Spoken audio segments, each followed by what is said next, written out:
Peter Griffin is the last person you'd want for a dad, husband, friend, neighbor, or even someone within 100 yards of you. But even though they're few and far between, he does have his wholesome moments, which we're going to cover in this video. Shout out to Solar Infinity for the idea.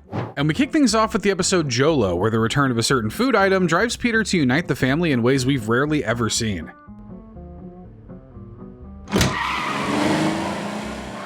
Okay, I kinda get it. The McRib may just be the best thing McDonald's has ever created. Well, that and the Irish version of Grimace, who got cancelled for supporting the IRA. Allegedly, I should say. I want those McLawyers showing up at my door. But the return of this sandwich is enough to spark joy in the entire family. Lois! Lois, it's back! I heard, Peter! I heard! Kids! Kids, it's happening! Get your coats! And apparently the sandwich is so good that it pretty much erases any negativity or ill wishes the family once held for each other. That's a nice sight to see, but it kinda just makes me think that McDonald's now has a moral obligation to keep the McRib around all year. Just think of all the families you'll be helping. There's just certain things the Ronald McDonald House can't fix, but a sloppy rib sandwich can. I love you, Dad! I love you too, sweetheart! None of the past matters! But sometimes Peter notices the smaller things and makes sure to take the time to compliment them, like with Chris and his recent change in Jesus, Mary, and Joseph. Chris, did you get a haircut? I did. I'm just noticing. Looks nice. See? He took time out of his very inaccurate Bible story retelling to comment on something that didn't pertain to the story. Now that's an attentive dad. Don't know how he noticed it, cause that looks like the same stock haircut Chris has always had. Just goes to show how much Peter knows about his kids Chris, Stewie, and Marion. Dad, can we hear more of that story about the baby Jesus? Yeah, right. And Peter would finally make the jump to hanging out with one of his long-neglected children in the courtship of Stewie's father after realizing that they share one thing in common, their love of hurting Lois. Peter, maybe Stewie would like to play Fort too. No! If you need me, I'll be in space. So he admittedly doesn't start off on the best foot with bonding with Stewie. Although he does make some attempts at hanging out with him, even though it almost leads to Stewie dying of heat stroke in the car.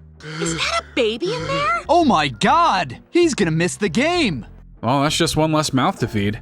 $20 for a hot dog is straight up highway robbery. If Stewie survives to the end of the game, maybe they can go through a drive-thru or something. But Peter tries his best to keep spending time with him, even if that means bringing him around to the bar to sit through one of Quagmire's dirty stories. And this is the hand that caused all the trouble. Got your nose, little guy.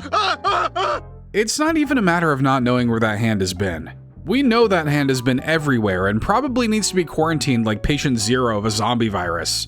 But believe it or not, doing things that Stewie doesn't like to do does not help them grow closer, but Peter stumbles across the one thing that seems to bring Stewie joy.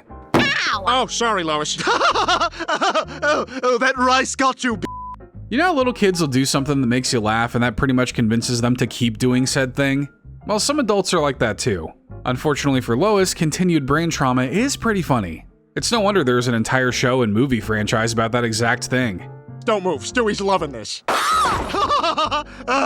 See if she's got any cash on her. And the torture keeps on coming as Peter embarrasses and assaults Lois with all manner of pranks. Not sure if there's any court of law that will consider attempted murder as a prank, but that just means this country is going through a severe lack of sense of humor. Nearly killing Lois turns out to be one of the best things that has ever happened to the father and son, even leading Stewie to start dressing like his dad. It's only a matter of time before he adopts Peter's trademark laugh, too. You think it was annoying then? Just wait until there's double the laughs, with one of them being British. Hey, Dad, pull my finger. What? Oh, sounded like a peep toad. The government really needs to step in to keep these Peters from multiplying. Thankfully, Peter eventually bends a knee to a still alive and enraged Lois, which makes Stewie lose all respect for him. Sorry, but if Peter has to choose between the love of his child and getting some in the bedroom, you know which one he's gonna pick. Hey, Stewie, you got a minute for your daddy? Get out of here, you spineless oaf! Luckily, it's very easy to earn back a kid's love. All you gotta do is spend an exorbitant amount of money on what's called the happiest place on earth. Unless you're one of the people in the costumes. It's like they're being punished for sins they committed in a past life. Oh, Disney World! Disney World! Disney World! I want to go to Disney World! Oh, Disney World! Unfortunately, Stewie gets bored after a while and wanders off, eventually being captured and forced to work on one of those rides. Man, and I thought I didn't like Disney for buying up all those companies. Child servitude is somewhat as bad, if not closely equal to that.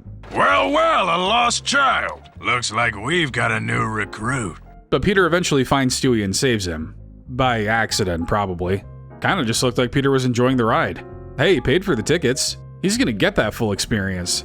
But after surviving a chase from security and almost having their hearts ripped out by Michael Eisner, Peter and Stewie are relieved to be reunited. Oh, what the hell? I love you too, buddy. What a nice moment we really don't get to see anymore. Probably because Disney ticket prices have gotten way too expensive, so Peter can't always buy Stewie's love like I know he wishes he could. And Peter has also had breakthroughs with Meg a few times, with their most endearing bonding moment happening on Meg's journey to a college entrance interview in Meg Stinks. I was able to get Meg an interview this weekend at Green Mountain College in Vermont. So when Meg has the chance to get into her dream college, she ends up needing one of the parents to take her. Not exactly an opportunity they're willing to fight for, but an opportunity where fighting is the only way to decide who has to take her. I'd be happy to take you, Meg. Geez, you'd think Peter would be jumping at the prospect of dumping Meg off in another state. It's just like his wildest dreams, only this way would be a lot more legal. So the two make the drive to Vermont, attempting to bond over things like hanging your hand out of a moving car. The wind wants my hand to go back, but I'm not letting it. I'm stronger than air. It's a miracle he's still alive. Not because of that, but because I know he's definitely stuck his head out the window while driving to see why Brian's so crazy about it. How he didn't get hereditaried is beyond me. But there isn't really much bonding to go around at first, as Peter kinda just wants to get this whole trip over and done with. I ordered you nothing. What else is new? Well, the fact that he's letting you sit across from him in the booth and not in the car is probably a promising sign. But when Meg cues up a song that Peter loves, he realizes that Meg knows more about him than he does her. I know you love Augustus Gloop, and you hate Mike TV. Oh, don't even say his name. Now I'm curious to know his opinions on the other Willy Wonka characters. Need to keep the hate train going for that freeloader Grandpa Joe. But Peter doesn't know nearly as much about Meg. I think he mostly just sees her as the first kid. Her stock really went down when the second kid and third kid showed up. You never got to pursue your dream. No wonder you hate me. I don't hate you, Meg. You're my kid. Didn't exactly sound like an I love you, but whatever. As good as it's gonna get, I suppose. Although this little convo creates a pretty big swing in their trip, which leads to the two crashing a college party and bonding over some beer pong and peeing off the edge of a balcony. You got a funny little wiener, but you're a nice guy, Meg. Funny, I think she was thinking the same thing about him, too. And to cement this momentous development, Peter even decides to include Meg in a cutaway.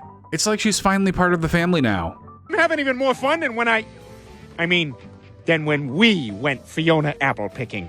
While this bonding moment is all well and good, Peter's influence ends up making Meg miss her entrance interview. Meg's not too worried about that, though, because she finally has a positive relationship with her father. And unlike college, you can't put a $40,000 price tag on that.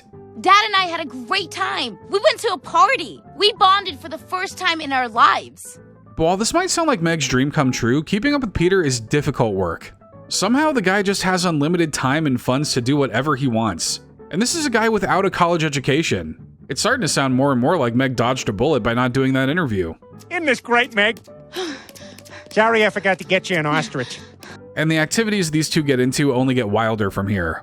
Sure, you can keep up with stealing zoo animals and getting piercings, but throw a gun in your hands and what do? It was only a matter of time before Meg was ushered into the family business of being a lunatic. You said if he moves, shoot him! He's the only one with a combination to the safe! It's blown! It's blown! Eventually, Meg realizes that she's not cut out for this life of tomfoolery and has to step away from her friendship with her dad and return to just being his daughter. But what's really touching about all this is how sad Peter gets when he hears the news. Deep down, he does have some love for Meg. Or at least he did. No way he's gonna treat the family's first college graduate with a ton of respect. I hate the passage of time. My little girl's growing up. But Peter has to constantly be hit with a you don't know what you had until it's gone life lesson when it comes to his family, like in Happy Halloween, where he learns to truly love his family after a hologram tries to steal them from him. I am so tired of you not making an effort to be a part of this family. So when Peter and his family visit a Halloween fair, he ends up stumbling across a mad scientist who can make lifelike holograms. Okay, maybe calling him mad is just feeding into stereotypes.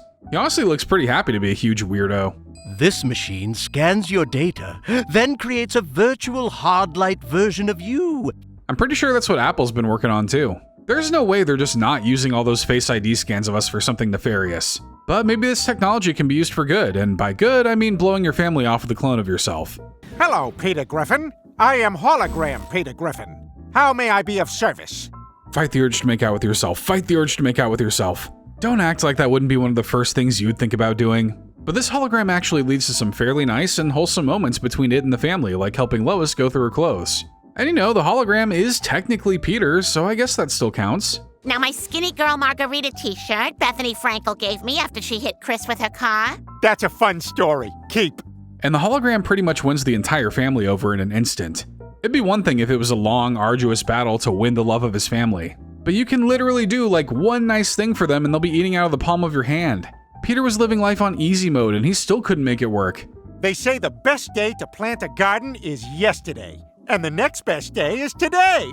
And the real Peter is loving this, as he now has all the time in the world to goof off and slowly rot his liver from the inside out. Why can't his family just respect his wishes and let him die the way he wants to? But when Peter sees just how much the family loves the hologram, he starts to get a little bit jealous. What the hell? No one kisses my wife except begrudgingly me. I can't tell if being cucked by yourself is incredibly embarrassing or not. On one hand, it's just you, but on the other hand, it's just you, so why aren't you getting any of this action? So Peter tries to get rid of the hologram, but the copy isn't willing to give up his lovely new family without a fight. You don't deserve your family. I care about them way more than you ever did. Yeah, but you can't just swap Peter out because I'm sure there's a good reason. I just can't think of it right now. Well, until I do, I think I'm going to be on the hologram side. But it doesn't take Lois very long to realize the Peter she's been spending time with isn't the real Peter. Why is there dental floss in this trash can? Because I just flossed. Death creeps in through the gums, you know. Then the gums must have finally gotten Peter, because there's no way Peter would partake in the humiliation ritual that is flossing. It just looks silly. And I always imagine it as piano wire slicing your gums, because I'm a psycho. The family tries to escape, but the hologram stops them and ties them up, forcing them into a family of no issues. This thing is supposed to be the bad guy? None of you appreciated me, and if I can't have you, no one will. Luckily, the real Peter manages to escape the basement and defeat the hologram with his family. And with that, Peter's reminded of just how much he loves his family and the fact that it would be possible to be as good as the hologram. Look, he likes his family, but only to a certain extent. Half as good is all they're gonna get, but they should be happy it's at least something. The deal was I promised to be half as good as a fake thing. All right, just do that. No promises. But sometimes the holiday season does get Peter in the mood to be a loving and caring father. It just sometimes takes removing Lois from the picture, like in the first Noel. Peter, where's the Christmas tree? We don't even have a tree! I'm sorry, Lois. I got it all under control. While Lois is usually the only one who actually puts any effort into getting the house ready for Christmas, this year she decides to put the responsibility on anyone else. It takes guts to have a crappy Christmas just to teach some people a lesson. Putting the holiday money in Peter's hands is a level of gambling Las Vegas couldn't even sanction. But to Peter's credit, he does make up for it and turns the holiday around. Oh, it's beautiful. I sure did, Lois, because I love you and I love this family. Aw, this moment is just so sweet that it brings a tear to my... Oh, he was just dreaming. Well, the fact that he dreamed about doing a nice thing for his family is still pretty wholesome, I guess. Not really. I'm pretty sure Lois is thinking Peter would have had a more positive impact on the holiday if he fell asleep while driving and T-boned a tree. I was gonna go get all the Christmas stuff, but then I fell asleep rubbing one out to Madonna's Santa baby in the car. Sorry, but that is not the type of white Christmas you should be dreaming of at this given moment. Eventually, Lois gets so fed up with her family's lack of interest in pulling their weight that she just straight up abandons them, leaving them to figure out the holiday on their own. Now, I know your mom's gone, and we're a little worried, but Daddy's got a plan. And believe it or not, it doesn't involve giving up and burying the whole family in shallow graves in the yard, though the thought did cross his mind. Instead, Peter takes charge and tries to get the house decorated before the holiday's over. Christmas is tomorrow, and that woman who normally does everything had to go help her sick aunt or something. You mean Lois? Nothing a little Clark Griswold-style holiday freakout can't fix. Just let your rage and frustrations fuel you, and somehow you'll wind up with the nicest decorated house on the block. Oh my God, it's perfect. The right set of Christmas decorations will have you acting like you've seen the face of God himself. But Peter has seen God's actual face, and yet this somehow takes the cake. And this kicks off a domino effect of Peter bringing the family together, whether it be through hanging stockings, cooking Christmas Eve dinner, or setting fire to Christmas of the Cranks. Fair enough. The Celebrate Christmas or Die movie is probably the best one to keep you warm through the holiday. And Lois can't stand that they're all having a super fun Christmas without her. What the hell? They've never had a front yard family snowball fight when I was there. That's because you gotta let this stuff happen naturally instead of making it a government mandate. It's wild how much more fun things become when you aren't being told you have to do it. But in truth, this seems to be the happiest the family has ever been, with Peter at the helm of everything. You know you've messed up when you got Peter professing his love to the family in slow motion. I love you. But sometimes Peter is actually willing to make big sacrifices for his family, like giving up on his new career in the White House in defense of Meg's honor and Trump guy. President Trump touched me inappropriately. What? Meg, that's my boss. So when Peter gets a new job in Donald Trump's White House, Meg becomes the unfortunate victim of a handsy caricature. But Peter's too concerned with his new position to really take her claims seriously. After all, it would be pretty hard to determine who is telling the truth between your daughter and a man you've known for about a week. For Peter, seeing is believing, and he's about to get an eyeful. Oh my God, President Trump is assaulting Meg! I can't believe what I just saw, Mr. President. I'd be shocked too. Where does he get off tainting the seat of the presidency, a role that's always been well regarded and lacking in controversy? Trump defends his actions by claiming he should get the same passes that Peter gets to be a total garbage human being, but Peter's actually ready to stand on business. Are we square? No. No, President Trump, we are not. I quit. This is actually a pretty average turnover rate for White House employees. Only this is one of those rare occasions where it's not due to some controversy or insider trading. Peter can't even figure out outsider trading. But this drives Peter to attempt to be a much nicer person to distance himself from Trump. His first task? Giving Meg a compliment. Atlas would gladly continue holding up the entire world instead of attempting that insane feat of strength. You're a hat owner. You're also headed. Why does it keep coming back to the hat? Hey, when you're forced to compliment a stranger, you gotta go for the most obvious characteristics. Peter probably doesn't dare attempt another compliment towards Meg anytime soon, but it's at least nice for him to throw away a prosperous career he was in no way qualified for Meg's well-being. And I am a proud hat owner. Shut up, Meg. And believe it or not, Peter can sometimes be the more responsible parent when it comes to Meg, as seen in Quagmire and Meg when he had concerns about Quagmire dating his daughter, while Lois seemed to be completely fine with it. Okay, that was weird. That was weird. Right? Oh my god, so weird. I tell you something, if he touches my daughter, I'm gonna be kicking butts and taking names. So as soon as Meg turns 18, Quagmire swoops in and starts to court the young lady. I always kind of wondered what his intentions were here. Like, does he actually find Meg attractive, or is this more of a Pokemon situation where he wants to get with her just to check another woman in the town off his list? But that doesn't matter to Peter, who completely opposes the two of them having any kind of relationship outside of the neighborly variety. Lois is all cool with it though, practically pushing Meg out the door. Okay, you two have fun on your date. What? Drive carefully. We'll see you later. Lois, you out of your mind? Lois claims this is just Meg acting out in order to rile Peter up. I guess that could be true, but saying yes to dangerous things isn't exactly the smartest countermeasure. It's like letting your kid binge drink because you think they'll eventually see how wrong they are. Your kid might be dead, but at least you'll be able to tell their corpse I told you so. If we fight her on it, she'll only push further. Well, she may not plan on sleeping with him, but you don't know how smooth Quagmire is, Lois. Peter definitely understands the risks. Some days the idea of sleeping with Quagmire happens to float into his own mind. So Peter decides to go right to Quagmire and cut this thing off at the base before it can stretch any longer. Giggity? No, this is no time for giggity. And I want you to stay the hell away from her. Peter, it's me, Quagmire. This is what I do. Really, this is kinda on Peter for humoring him for so many years and encouraging this kind of behavior. Not so funny now that it's your own daughter, huh? I mean, it's kinda funny in a roundabout kind of way. Maybe if Peter just laughs at the whole situation, he'll feel better. Especially because Quagmire is not backing down. I heard a cute aw in there. Cool down. But despite his best efforts to stop the relationship, Lois continually asks him to just let things play out. But eventually, to the shock of everybody, Quagmire takes Meg to his cabin to consummate their relationship. This is just the natural order of things. You said don't mess with her business, so I didn't. Peter, this is different. Kinda just sounds like you're skirting around telling Peter he was right all along. Don't worry, Lois, Peter knows. The truth just now comes at the cost of your daughter getting giggitied by a man 4 times her age. Luckily, the two of them manage to reach the cabin before anything happens, and Peter finally ascends to a level of parenting that's worth respecting. So I don't care how old you are, you're gonna do what I say and get in the damn car! Wholesomeness doesn't always have to be nice. Sometimes a good yelling in the face is just what a kid needs. Maybe. All the babies I've done it to don't seem to benefit from it. But sometimes being a parent is doing things your child won't like because you know it's what's best for them. Peter doesn't usually fall into that category, but he can surprise you every now and then.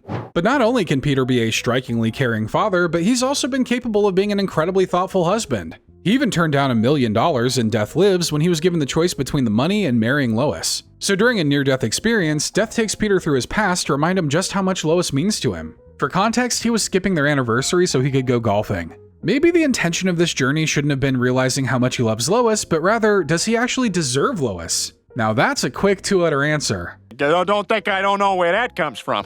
That's some world-class juice you got brewing in the old flesh balloon down there, Carter. It takes a fraction of a millisecond for Carter to start hating Peter, which is pretty impressive because I thought it would happen a lot quicker. But Lois's dad tries to do what he can to get rid of Peter, first by dumping him in the ocean. But even when he's stranded halfway across the world, his mind still remains only on one girl.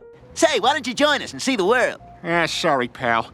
I've seen the world, and its name is Lois. Lois is definitely a nicer sounding name than Earth. Kinda sounds like the noise you make after you've been punched in the stomach. But Peter eventually makes it back home and is adamant about seeing Lois again. It's clear attempted murder didn't work, so Carter opts for the more direct option of just bribing him. I want you to take this and stay away from my daughter forever. $1 million? I mean, couldn't he just cash that check and then get together with Lois? I don't see a legally binding contract floating in that tub. But it's not about the money, it's about sending a message. But unlike the Joker, this thought process leads Peter to make the most respectable decision he's ever made. Lois may be worth $1 million to you, but to me, she's worthless. I love her, Mr. Pewterschmidt. I think the word he was looking for is priceless, but I'm picking up what he's putting down. Now, if you were to ask modern Peter to give up all that money for Lois, you might have heard a different answer. But it's that realization that makes Peter clock that he hasn't been the loving husband he should be, and he plans to make it right. Sometimes all it takes is a living skeleton to make you see the error of your ways. I don't know how often that's going to happen to you in your everyday life though, so maybe just be a little more thoughtful before it has to come to that. Let's be real, Peter's a special case who needs all the supernatural help he can get. But sometimes the near-death experiences happen to someone else in his family, like Meg, which makes Peter realize he needs to completely change the way he's been treating her and Peter's daughter. Meg, you're a good swimmer. Go get it. What? But Dad!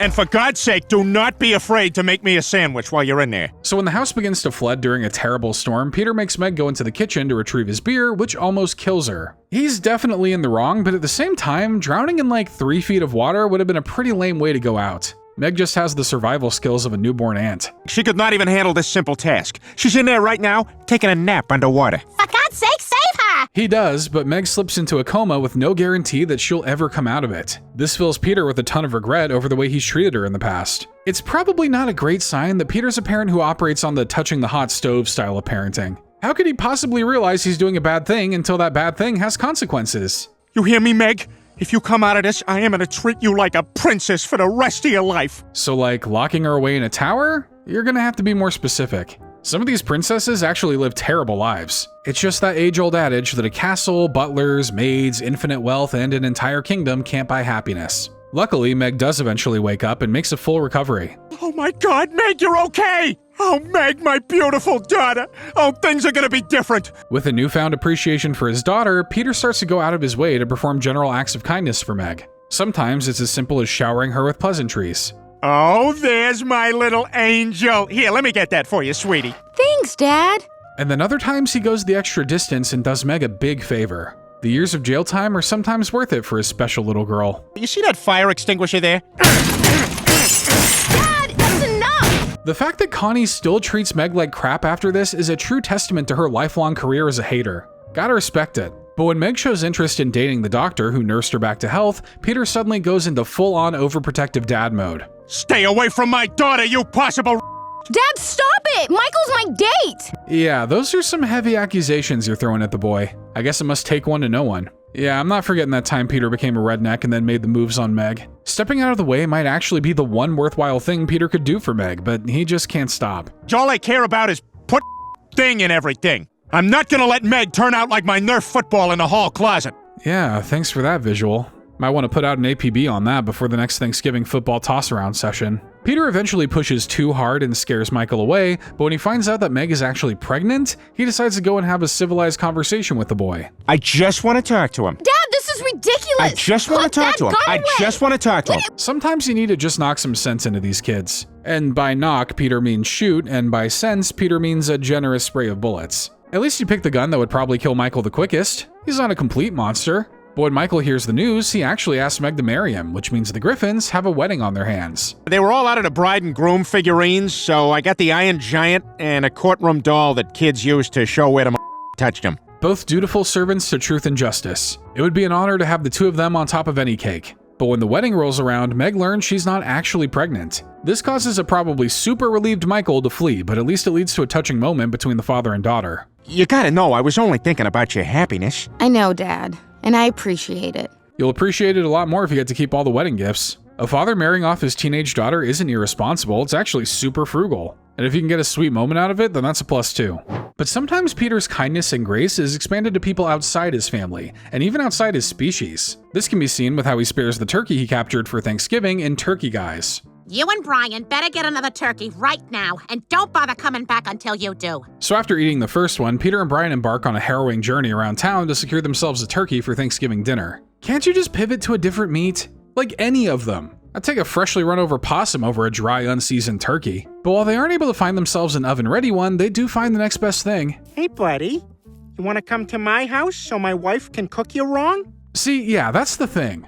These people can't even give these birds a noble death. They just kill them, shove some bread in its butt, then char it for hours until it tastes like you're eating a crisp fall leaf. But the guys are successful in capturing the bird and bringing it home to be killed and eaten. We can't eat a live turkey. Look, Lois, I still got time to make this right, and I'm gonna. But when it comes time to strike this innocent bird down, Peter just can't bring himself to do it. Sure, he'd be saving Thanksgiving, but at what cost? Is this bird's life worth a mediocre holiday dinner? Peter doesn't seem to think so, as he spares the turkey in favor of a more soul-enriching Thanksgiving rather than a stomach-enriching one. What matters is we're all together, family and friends. And one new friend. An incredibly mature and emotionally responsible move on Peter's part. I guess it takes getting close to killing something before he realizes that maybe they deserve to live. Chris certainly wasn't given that memo. The man of the house killed a turkey for Thanksgiving. And Peter has extended that kindness to a whole group of people in Padre de Familia, where after discovering he's of Mexican heritage, Peter decides to fight for workers' rights for his fellow immigrants. I don't know how to tell you this, but you weren't born in America. You were born in Mexico. So after having that bombshell dropped on him, Peter gets fired from his job for being an illegal immigrant, forcing him to take work at the Peter Schmidt estate. Luckily, Carter doesn't care if Peter's in this country legally or not. He hates him just as much either way. And to show how much he hates him, he makes Peter and the family stay in the shack housing he has for his other immigrant workers. See? This isn't so bad. Not so bad. We're sharing a tool shed with 7 other families. Yeah, but look on the bright side. Now you get around-the-clock access to any tools you want. Dang, even Carter's housing policies are racist beyond belief. So Peter's worked to the bone and can't imagine living a life as tough and brutal as this, but Peter's coworker Gerardo puts it all into perspective for him. It seems like a lot of work for no respect. Peter, America is the land of opportunity. I guess, man. You should probably still be afforded a little more common decency and not made to live like an outside dog. Maybe more like one of those inside dogs that can always be found on the same pillow. Gerardo urges Peter to embrace his Mexican heritage, and while Peter is all for that, Carter won't be having any of that noise on his property. Now do your jobs or I'll deport your lazy asses back to the third world. Big talk coming from a guy who spends most of his days in a bathrobe and slippers. I don't think there's a lazier look out there. But Peter won't stand for this flagrant disrespect and decides to lead the workers on a charge to claim what they feel is rightfully theirs. Technically it's yours, but we don't feel like you deserve it, so we're calling it ours and taking it anyway. Many great nations have followed the same playbook. Great is probably not the most accurate word, but hey, the winners are at the history books. Carter manages to quell this uprising by offering Peter American citizenship, and while Peter is hesitant to leave his Mexican brothers and sisters, they urge him to take advantage of this truly American opportunity. Peter, you must go. We will find our own way. Even though he's officially an American, Peter still gains a few honor points for standing up for the less fortunate who are just trying to make a life for their families. Will this make him more respectful of immigrants in the long run? Come on, you already know the answer to that one. And it's clear that Peter has the power to pull people out of their darkest places, which is essentially what happens in Dead Dog Walking when Peter shows Brian how to enjoy married life, even saving his life later in the episode. I thought I could marry Jess, but it's awful. I can't live this way. Hey, relax. You're married now. You don't have to worry about nothing. So Brian's having second thoughts about marrying a woman he thought was going to die of cancer but ended up surviving. Believe it or not, we're actually not supposed to feel bad for him, so don't you worry about that. But Peter has been extensively married-pilled, and he's ready to turn Brian's life around by showing him all the wonders of being a husband. Husband's Restaurant? I've never seen this place before. Is it new? Nope, been here for 30 years. You just can't see it until you get married. Apparently just having that wedding ring unlocks a whole new world for you. You like keys? You want a never-ending supply of keys that you'll never be sure of what they go to? This is just some of the magical wonders that come from saying I do. Oh, just relax. Exhale for once. Exhale like you never have to attract a pretty woman ever again. We all envy the day where we don't have to walk around sucking our stomachs in to create the illusion of having a six-pack. It's probably the most appealing thing about marriage aside from filing joint taxes. So this realization takes a huge weight off of Brian's shoulders and puts it right into his stomach by the looks of it. Can you imagine how lazy and couch potato-esque you have to be to make Peter concerned for you? Fireball? No, because I'm not a Skidmore freshman at a Lake George share house. A man has never needed a bottle of Fireball bigger than the palm of his hands. If you're out there buying a fifth of that stuff, please seek psychological help before it's too late. But Brian actually lets his health get so bad that Jess decides he's better off being put down. Where do you think you are? This isn't a doctor's office. This is the pound. You're being euthanized. Terrifying, but I also bet it feels really good for like a single second. Peter catches wind of Jess's plot and immediately races off. First, he's got to figure out what the word euthanize means, and then he can decide the appropriate response. Euthanize, euthanize, euthanize. Oh my God! Can you blame him? If euthanize meant something really nice, he wouldn't want to be embarrassed by how quickly he rushed to stop it. Better be safe than sorry. But thankfully, Peter does manage to rescue Brian just before he gets the jab. Stop! That's my dog! Oh, Peter, thank God! You got here just in time. You can say a lot about Peter, but you can never call him disloyal to Brian. He might be the one in the household he actually loves the most. If he was told that Meg was going to die from euthanasia, he would just question why she had to go all the way to Asia to be killed by a bunch of kids. He'd have done it for half the cost. But Peter's actually pretty protective of Meg and will do what he can to protect her from the horrors of the world, like in This Little Piggy when Meg got into the seedy world of foot modeling. A lot of people will pay good money for pictures of sexy feet. Foot fetish sites are a huge business. So Meg starts foot modeling for those websites that Google probably blocks from appearing on its search engine. It's probably best to keep this particular brand of modeling a secret from her parents. Which is fine, families keep secrets from each other all the time. For instance, Peter and Lois have been keeping whatever this slow dancing in the dark is a secret. Why are you home so early? Yeah, I thought you were doing your modeling thing. Yeah, this moment doesn't have a ton to do with the overall plot, but we thought it fit the theme of the video. Peter and Lois taking the time out of their night to slow dance in candlelight, shutting out the noise of adulthood and parenthood, and just being totally enveloped in each other's presence. It's one of the sweeter moments Modern Family Guy's ever given us. This is why we've been married as long as we have. We do things together. You think 20 years just happens? I mean, it's either be married or have to navigate the terrifying world of modern dating, so yeah, it might just happen. But let's get back to the topic of Meg taking pictures of her feet for disgusting men on the internet. Peter and Lois eventually find out after the house's resident degenerate Chris comes across Meg's unmistakable feet on the internet. What he did between finding those pictures and telling his parents about it is between him and God. Peter, our little girl is doing pornography. We gotta stop her. So the parents try to get her to walk out of the game. Well, Lois mostly does. Peter eventually gets there, but TV usually comes first over mental scarring teenage decisions. Please, don't try to act like you guys care. Oh, thank God. Peter! What? This is what she asked for. Peter's just respecting her wishes. But when Meg dashes off to a foot fetish party, Peter and Lois do everything they can to track her down and save her from having to take the absolute worst shower of her life. What are you doing here? I'll tell you what we're doing here. We're protecting our little girl from a lot of guys who I hardly recognize from Best Buy. They managed to stop Meg from making a huge mistake just in the nick of time, but the guys at this party were promised a foot, and they're gonna get a foot. Peter, being the ever-responsible father, knows just the foot they can use for such a situation. He's earned a point in fatherhood, but he has lost several points in friendship. What did you say is going on the other side of this curtain? Don't worry about it. Just keep watching Tower Heist. And Peter's more than capable of saving the day in a multitude of ways, like when he took over being the head of the household when Lois got injured in Single White Dad. This is a day I've been waiting for 30 years, and now I get to share it with my son. So things actually start on a rather wholesome note, with Peter sharing a little bit of his childhood with Chris. The game is Donkey Kong for the NES, and for a kid who was born in the age of PlayStation and Xbox, this probably looks like Pickup Sticks or whatever that game is with the hoop and the stick. This game sucks! What are you talking about? What universe does this even take place in? Brooklyn, I think. They had a real bad giant gorilla problem back in the day. But to show Chris how cool Donkey Kong actually is, Peter builds a life-size recreation of the game on the side of their house. The results are about what you'd expect. Barrel! Ah, my foot! So with Lois now bedridden with a broken foot, Peter has to start acting like he's an actual member of this family. He does his best, but his best is a little too close to Ted Bundy, so maybe he should try to do better than his best. Look, I already got Stewie and Brian changed. Ow. Okay, maybe I'm having a little trouble. At least he can drop the kids off at school, but having a baby like Stewie is a full-time gig. Luckily, single dads are one of the most celebrated and pampered jobs in the Western world. Everyone's so used to them failing that when a halfway competent one comes around, he earns the same praise as a soldier returning from war. You're doing a great job, Dad.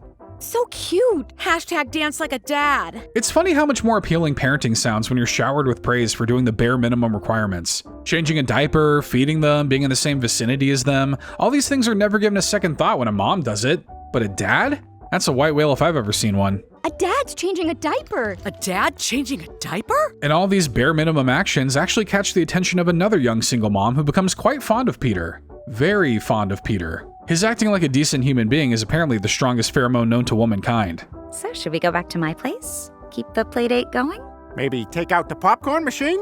Let me touch all the buttons? But when she plants a big fat kiss on Peter, it suddenly becomes very clear what's going on. I guess he probably shouldn't have made up that lie about his wife being dead, huh? That's just one of your dark, dark dreams, Peter. Best keep that to yourself. This puts Peter in a pickle because he doesn't want to give up all this nice attention, but he also doesn't want to anger every woman he knows by admitting to lying. He eventually comes clean though and walks away with a newfound appreciation for moms. All mothers are heroes. And the biggest hero I know? is the one I'm lucky enough to call my wife. A very sweet and honest sentiment, Peter. I'm assuming you're leaving out the moms who leave their children in hot cars, because duh. And that's our list. Know of any other wholesome moments from Peter? Let us know down in the comments, and be sure to leave a like and hit the subscribe button if you want to see more.